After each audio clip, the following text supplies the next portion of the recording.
मूर्ख बहू। एक बनिया था, एक बार वहाँ व्यापार के लिए प्रदेश जाने लगा। जाते जाते अपनी बहू को बुलाकर उसने कहा, मैं प्रदेश जा रहा हूँ, तुम अच्छी तरह रहना, बच्चों को भी संभालना और अपनी सास का भी अपने बच्चों की तरह देखभाल करना। याद रखना, वहाँ से कोई काम मत करवाना। बहू ने बोला, ठीक है, मैं आपकी बात समझ गई, मैं वैसा ही करूँगी जैसा आपने बोला है, आप आराम से जाइए। बहू ने का बात ध्यान में रखी। बनिया तो चला गया।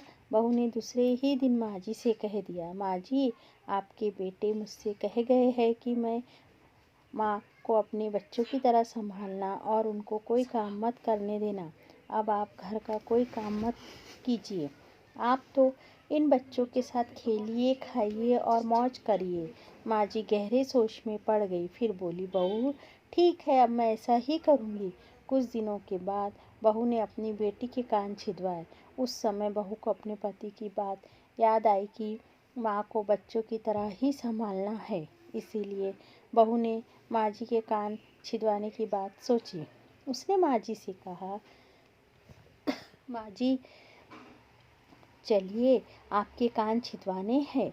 सुनकर माँ जी घबरा उठी। उन्होंने बहू से कहा, बहू मुझे अपने कान नहीं छिदवाने हैं, क्या अब मैं इस बुढ़ापे में कान छिदवाऊँ? बहू बोली, नहीं जी नहीं माँ जी, आपको तो यह करना ही होगा। मैं नहीं चाहती कि आपका बेटा मुझे कुछ कहे, इसलिए आपको मैं अच्छे से देखभाल करूँगी। आप मेरी दोनों आंखें बराबर है, जैसी लड़की है वैसी ही आप भी है। माँ जी मन ही मन समझ गई और सुनार के पास बैठकर उन्होंने अपने कान छिदवा लिए। सुनार ने कान छेदे और कान में धागा भी डाला। बहू जिस तरह रोज रोज लड़की के कान में तेल लगाती थी, उसी तरह माँ जी के कान में भी लगाती रही। थोड़े दिनों बाद बहू ने अपनी बेटी के लिए बाली बनवाई तो उसे अपने पति की याद आई। फिर उसने माँ जी के लिए भी बाली बनवाई और कहा, आइए आपको यहाँ बाली पहना दूँ। माँ जी ने कहा, बहू मुझे बाली क्यों पहनाती हो, मैं बूढ़ी हूँ, मुझे इसकी ज़रूरत नहीं, बाली तुम अपनी बेटी को पहनाओ, मुझको नहीं पहननी है। लेकिन बहू नहीं मानी, ज़बरदस्ती करके माँ जी को बाली पहना ही दी। राजा इसके पश्चात माँ जी छोटे बच्चों के साथ अपना मनोरंजन करती, घूमती, खेलती और कई तरह के मौज मस्ती करती। बहू ने एक बढ़िया दिन देखकर अपने बेटे को नाई से चोटी रखवा ली। फिर बहू ने माँ जी की याद आई। माँ जी बच्चों के साथ खेल रही थी, वहाँ उन्होंने बुलवा लिया और कहा, माँ जी आइए, नाई के सामने बैठिए, अपने लड़के की तरह मुझे आपके लिए सिर पर चोटी बनवानी है। जब गोविंद की चोटी बनवाई है तो आपकी भी बनवानी पड़ेगी। माँ जी ने बहू को बहुत समझाया, पर बहू टस से मस न हुई। आखिर माँ जी नाई के सामने बैठी और उन्हें अपने सिर पर चोटी रखवाई। बहू ने गोविंद को और माँ जी को जो बोला वही किया उनके साथ। बाद में बहू रोज माँ जी की चोटी में तेल डालती, चोटी गुथती और सर पर ओढ़नी डालकर माँ जी को बच्चों के साथ खेलने के लिए भेजती। जब खाने का समय होता तो बहू उनको आवाज़ देकर बुलाती है।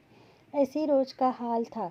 जब बेटा घर वापस आया तो सबसे पहले उसने बहू से माँ के बारे में पूछा कि माँ कैसी है, और कहा, मुझे उनसे आशीर्वाद लेना है। बहू ने बताया, माँ जी तो बच्चों के साथ खेल रही है, यहीं कहीं होंगी, आ जाएंगी। बेटे ने पूछा, क्या कहती हो, माँ गली में खेलने गई है? गली में तो बच्चे खेलते हैं, क्या बुद्धि, कहीं माँ कहीं खेलने जाती है? बहू ने कहा, मैं तो माँ को खेलने भेजती हूँ, आपने कहा नहीं था कि माँ को बच्चों की तरह रखना? मैंने तो लड़की की तरह ही माँ के भी कान छिदवाए हैं और कानों में बालियाँ पहनाई है। जब लड़की की चोटी रखवाई तो मैंने माँ की भी चोटी रखवा ली थी।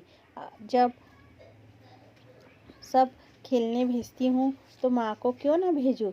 मुझको सबके साथ साथ एक सा व्यवहार करना चाहिए। पति समझ गया कि उसकी मूर्ख स्त्री की अकल का दिवाला निकल गया है। बाद में पति के कहने पर बहू ने माँ को पुकारा। माँ जी गली में से खेलती खेलती आई और अपने बेटे को देखकर उसकी आंखों में आंसू छलछलाए। माँ की हालत देखकर बेटा भी दुखी हो उठा। बहू की मूर्खता के लिए बेटे ने माँ से माफ़ी मांगी और बहू को बड़ी उल्टी सीधी सुनाई। दोस्तों, यह कहानी अच्छी लगी हो तो प्लीज़ लाइक और सब्सक्राइब कीजिए।